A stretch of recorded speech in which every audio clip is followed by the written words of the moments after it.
The rain had been falling since late afternoon, steady and quiet, the kind of rain that made the world feel smaller, as if every sound was softened and every thought became louder.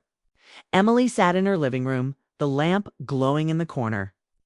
A book resting on her lap, though she hadn't turned a page in nearly half an hour. Her blanket felt warm around her shoulders, but her heart carried a familiar chill. The silence of the house pressed against her, a reminder of what was missing. She used to love evenings like this when her family was whole, when laughter drifted from the kitchen, when voices overlapped and filled the empty spaces. But now the only sound was the rain and the occasional creak of the house settling. Emily had gotten used to quiet. Or at least, she told herself she had. After her marriage ended, she learned to keep herself busy. Work, errands, cleaning, the small things that made the days move along. But when night came and the world slowed, loneliness found her. It wasn't sharp or cruel. It was gentle but heavy, like carrying a weight she'd never asked to hold. She had grown skilled at hiding it from others, especially from her son, Daniel. She didn't want him to see her sadness, didn't want to burden him with feelings he was too young to carry. So she smiled when he looked her way, even if her heart was aching on this particular evening. The quiet stretched longer than usual. Emily leaned back against the couch, listening to the rain. She thought Daniel was in his room, the way he always was at this hour. Headphones on, playing his music, living in his teenage world that seemed both close and far away. She didn't expect him to come out. He rarely did. That was why when she heard his footsteps coming down the hallway, her heart lifted with surprise. Daniel entered the living room without saying anything at first. He was tall now, taller than she remembered him being just months ago. And every day he reminded her more of the man he was becoming. His dark hair fell slightly into his eyes, and his expression was serious, thoughtful. He sat down across from her, on the other chair, not with the restless energy of a teenager, but with the weight of someone who had something on his mind. Emily shifted in her seat, pulling the blanket tighter. "Everything okay?" she asked gently. Daniel nodded, but didn't speak right away. His gaze stayed on her, steady, searching. Emily felt her breath catch. It wasn't like him to sit quietly like this. Usually he would drop a quick word or two, then disappear again. But now he seemed rooted, as if he had chosen this moment for something important. "Mom," he said finally, his voice calm but carrying a hint of nervousness. "I need to tell you something." Emily straightened, her hands tightening on the blanket. "What is it?" Daniel leaned forward, resting his elbows on his knees. His eyes didn't waver. And in that look, Emily saw not just her son, but a young man who had been watching. Noticing? Understanding more than she realized. "It's about you," he said softly. The words startled her. She opened her mouth, then closed it, unsure what to expect. About her. What could he possibly mean? A dozen thoughts rushed through her mind. Was he upset with her? Was he worried? Had she done something wrong? Her chest tightened as she tried to prepare herself. Daniel's face softened. I can see things, Mom, even when you don't say them. You try to hide it, but I notice. You've been carrying so much alone." Emily froze. No one had ever said it so plainly to her, not even her closest friend. She felt exposed, as though Daniel had quietly stepped into the corner of her heart she kept locked away. She wanted to look away, but his words held her still. Her son, who once ran through the house with toy cars and messy hair, was now sitting in front of her, speaking with a voice that sounded older than his years. And in that moment, Emily realized this night was not going to be like the others. This conversation was going to change something. Daniel drew a breath, his eyes unwavering. "I need you to listen. This is important." Emily's pulse quickened. She didn't know what he was about to say, but her heart told her it was something she had been avoiding for a very long time. The rain outside grew heavier. The room felt smaller, and the air between them tightened like a string pulled too close to breaking. And then Daniel leaned closer, his voice steady. "Mom, I need to tell you something about you." Emily's heart stopped for a beat, and she realized this was the moment everything would begin to change. Emily sat frozen. her eyes fixed on Daniel, unsure if she was ready for what her son was about to say.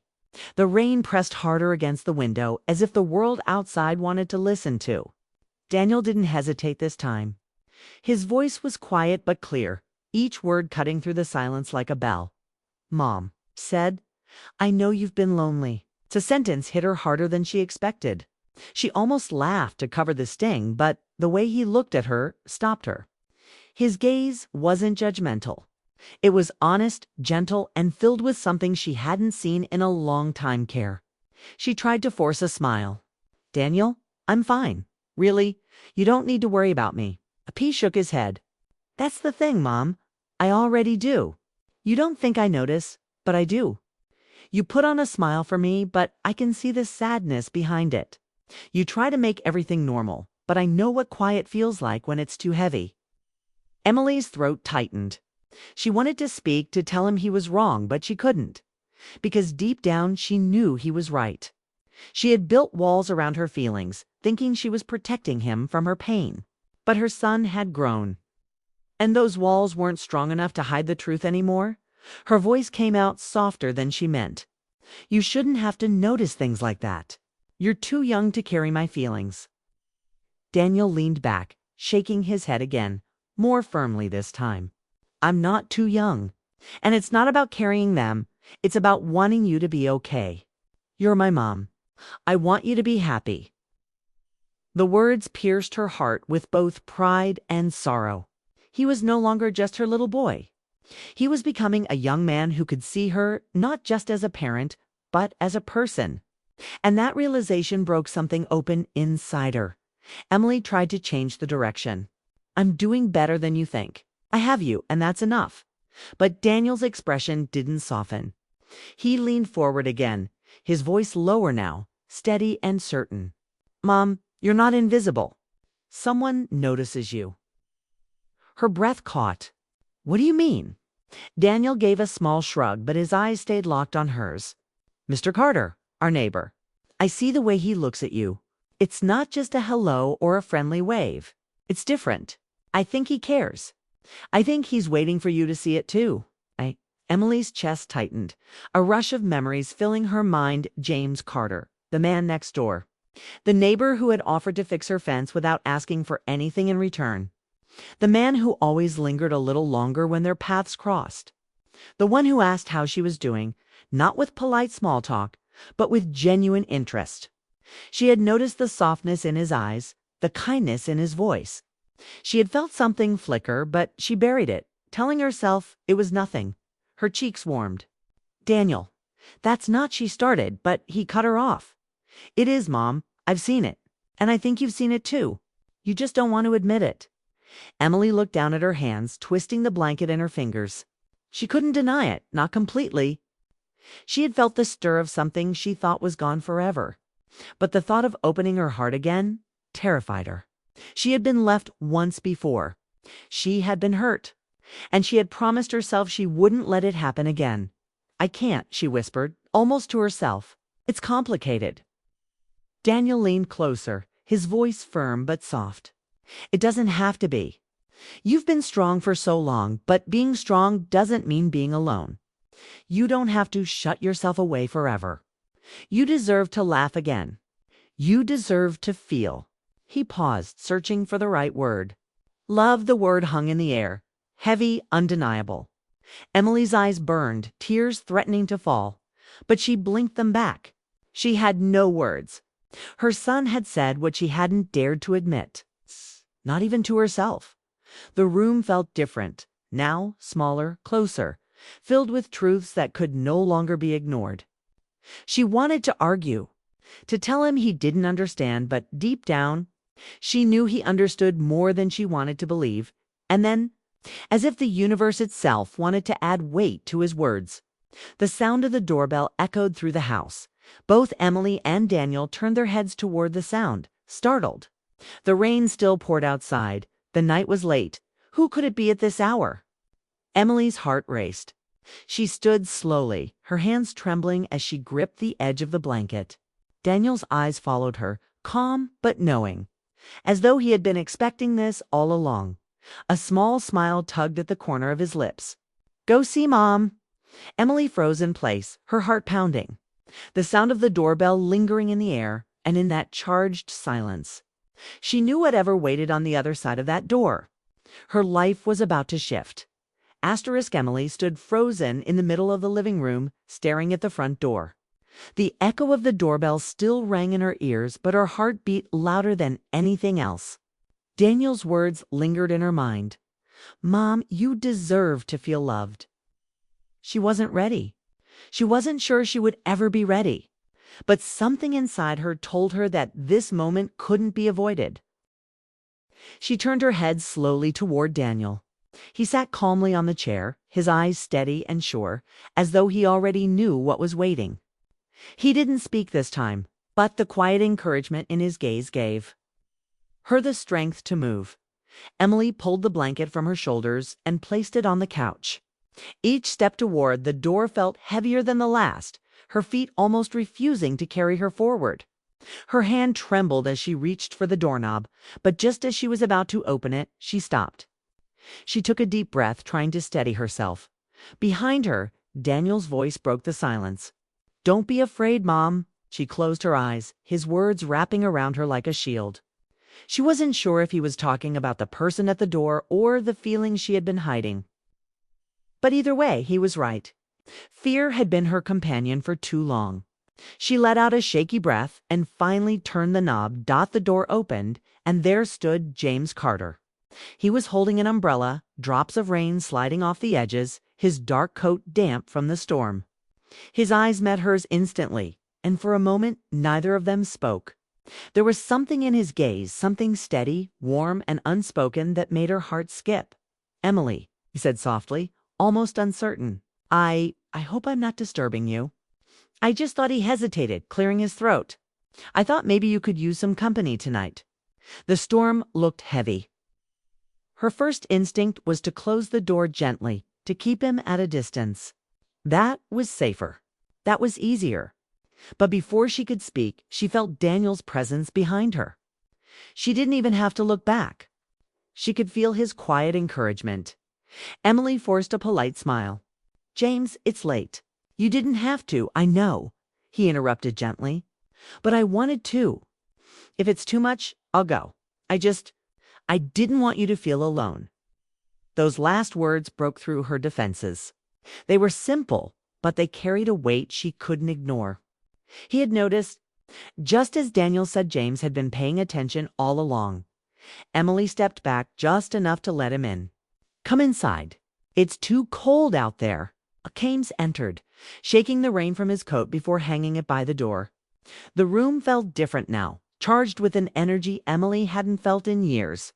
She moved toward the couch and James followed his steps, careful, so he didn't want to intrude too deeply. Daniel gave a small smile, stood, and quietly slipped toward his room. "I'll let you two talk," he said softly. His voice carried a quiet pride, as if he had done what he came to do. Emily's eyes followed him until he disappeared, then turned back to James. The silence between them was heavy, but not uncomfortable. She could feel his presence filling the space in a way that made her both nervous and strangely calm. James sat across from her, his eyes never leaving hers. "Emily," he began, his voice steady, "I know you've been through so much. I don't want to push or rush anything. But I need you to know I care. More than I should, maybe. More than I meant to. But I do." Her breath caught. She wanted to look away, but his honesty held her in place. The words she had tried so hard not to imagine were suddenly real. She swallowed hard. "James, I don't know if I can do this. I've been hurt.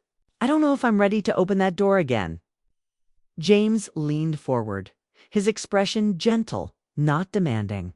"I understand. I'm not asking for promises. I'm just asking for a chance. A chance to show you that not everyone leaves. That not everyone breaks what they hold." Tears pricked her eyes, but she blinked them away. His words reached the part of her heart she had locked away for so long. The part that wanted to believe in love again, but was too afraid to trust. The rain outside grew softer. a rhythm against the glass, as if the storm itself was calming to listen. Emily sat in silence, torn between fear and hope, between the safety of staying closed and the risk of opening herself to something new. James waited patiently. No pressure in his eyes, only quiet sincerity. And in that moment, Emily realized that the hardest part wasn't letting him in the door, was letting him into her heart. Asterisk. Emily sat across from James, her hands folded tightly in her lap. Her mind caught between everything she had lost and everything she might gain. The room was quiet, except for the faint hum of the storm outside. Daniel's words still echoed in her heart. Mom, let him in. She hadn't known her son had seen her so clearly. But now there was no turning away from it. James sat with patience, his presence steady and calm. He didn't rush her, didn't try to fill the silence with unnecessary words. His eyes held hers, and in that gaze, Emily felt something she hadn't allowed herself to feel in years. Safety. She cleared her throat, her voice uncertain. Why tonight? Why now?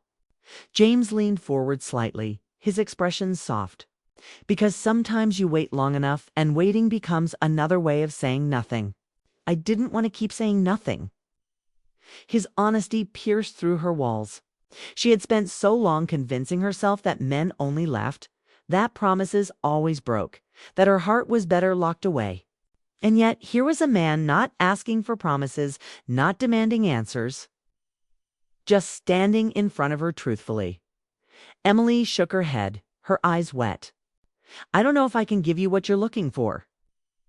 James smiled faintly, not with disappointment, but with kindness. I'm not looking for perfection, Emily. I'm just looking for you. The real you. If that means being patient, I will be patient. If that means waiting while you figure things out, I'll wait. Her chest tightened. Those words stirred something fragile inside her, something she thought had disappeared the day her marriage ended. She had convinced herself no one would choose her again, not with her brokenness, not with her guarded heart. But James didn't seem afraid of her scars. He seemed to see past them. For a long moment, Emily said nothing. The storm outside was easing, the rain falling lighter against the windows. Daniel's door was closed now, but she could imagine him on the other side, probably smiling to himself, knowing he had nudged something important into motion. Emily finally whispered, I've been alone for so long. Sometimes I think I forgot how to let someone in. James nodded slowly. Then let's start small. You don't have to let me all the way in tonight. Just leave the door open. That's enough. Those words settled over her like a quiet bomb. Leave the door open. Not everything, not all at once. Just a beginning. She could handle that. She gave a shaky smile, her hands loosening from the tight grip in her lap. I can do that. James's eyes softened, and for the first time in years, Emily felt her chest lighten, as if hope had found a place to breathe again. They spoke quietly after that. Not about big things, but about simple ones, the garden she had been trying to keep alive, the books he liked to read, the way the neighborhood felt emptier in the winter months. Emily found herself laughing once, a sound that startled her because she hadn't realized how much she missed it. James smiled when he heard it, not making a big deal of it. But she saw the warmth in his eyes. Time slipped by, and eventually James stood to leave. I should let you rest, he said gently, but thank you for letting me in tonight. Emily walked him to the door, her heart steady now. When he stepped outside, the rain had nearly stopped, leaving the street shining under the glow of the lamplight. He turned back once, offering her a small smile. Good night, Emily. Good night, James, she whispered, her voice carrying more than just a farewell-lit carried possibility. She closed the door softly, leaning against it for a moment. Her chest was full of emotions she hadn't expected to feel, but none of them were heavy anymore. For the first time in years, she felt a quiet sense of hope. From the hallway, Daniel's door opened. He stepped out, his expression calm, but his eyes curious. So, he asked softly. Emily chuckled, wiping the corner of her eye. So, I think you were right. Daniel grinned. I usually am. She reached out and pulled him into a hug, holding him tightly. "Thank you," she whispered into his shoulder, "for seeing me, for reminding me I'm allowed to want more." Daniel hugged her back, his voice muffled but sure. "I just want you to be happy, Mom. That's all." That night, after Daniel had gone back to bed, Emily sat once more in the quiet living room. But this time, the silence didn't feel so heavy. It felt alive, waiting, filled with something new. She looked toward the door, imagining James standing there earlier, his eyes steady, his words gentle. "Leave the door open." She thought about what it meant, not just the door to her home, but the door to her heart. She didn't have to rush, didn't have to give everything at once. She only had to be willing to take the first step. To let hope breathe again. The clock ticked softly, and she wrapped herself in her blanket once more. But instead of loneliness pressing in, she felt a quiet warmth. She thought of James walking back to his house, probably smiling to himself. She thought of Daniel, wise beyond his years, giving her the courage she didn't know she still had. And for the first time in years, Emily let herself dream not of what she had lost, but of what might still be waiting. Days turned into weeks, and each time she saw James outside watering his garden, fixing something near the fence, waving as she drove by, she noticed more. She noticed the way he never rushed her, the way his kindness was steady, the way he treated her not as someone broken but as someone worthy. And slowly, carefully, Emily began to open. She let him help with small things. She let herself linger a little longer in conversation. She let herself laugh more often. Each moment was small, but together they began to rebuild something she thought she would never feel again. One evening, weeks later, as the sun dipped low and the world glowed in shades of gold, Emily found herself walking to James's porch. Her heart raced, but her steps were steady. When he opened the door, surprised but smiling, she took a deep breath and said, "I thought maybe tonight you could use some company." James's smile widened, but he didn't speak. He only stepped aside, leaving the door open for her, and Emily, for the first time in a long time, walked through not just into his home, but into the beginning of something new. The story of her loneliness was no longer the ending. It was only the prologue to a second chance.